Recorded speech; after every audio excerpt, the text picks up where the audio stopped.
Hello, my name is Greg Schwartz. I'm 26 years old and I'm from Framingham, Massachusetts. 2013 was the first year I competed on American Ninja Warrior.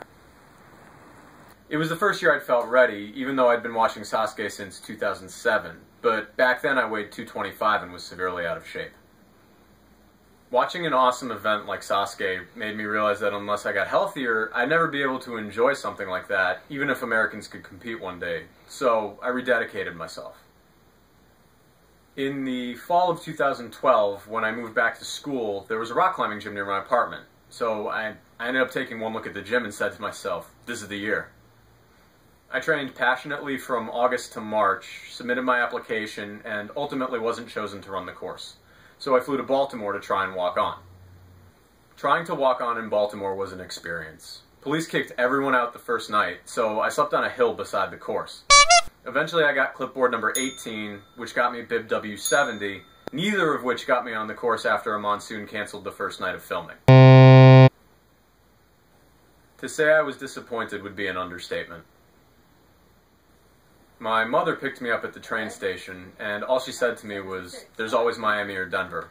So I took a day to feel sorry for myself and booked my ticket to Miami. I camped out for 3 days. I ran 5th, and I fell on the 5th obstacle, which was the monkey pegs.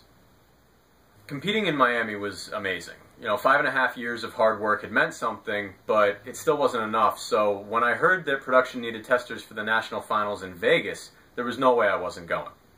Vegas completely changed my conceptions of the course. Testing alongside the Tap brothers, getting to pick their brains, it was amazing. I got an incredible amount of experience, and the knowledge I gained not only about the obstacles, but myself was priceless.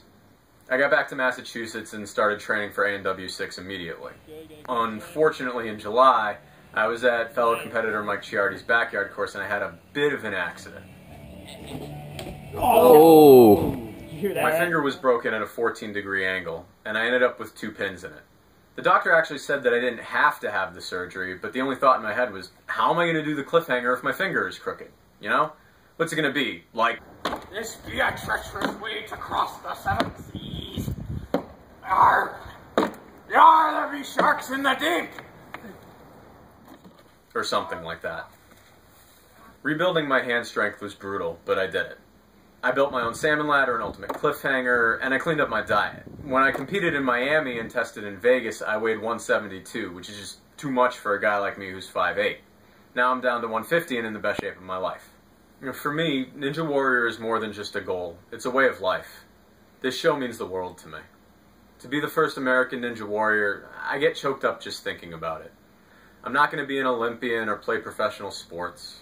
This is my chance to achieve the pinnacle of something, not just for myself, but for my country. And I'm going to take advantage of any opportunity I can get.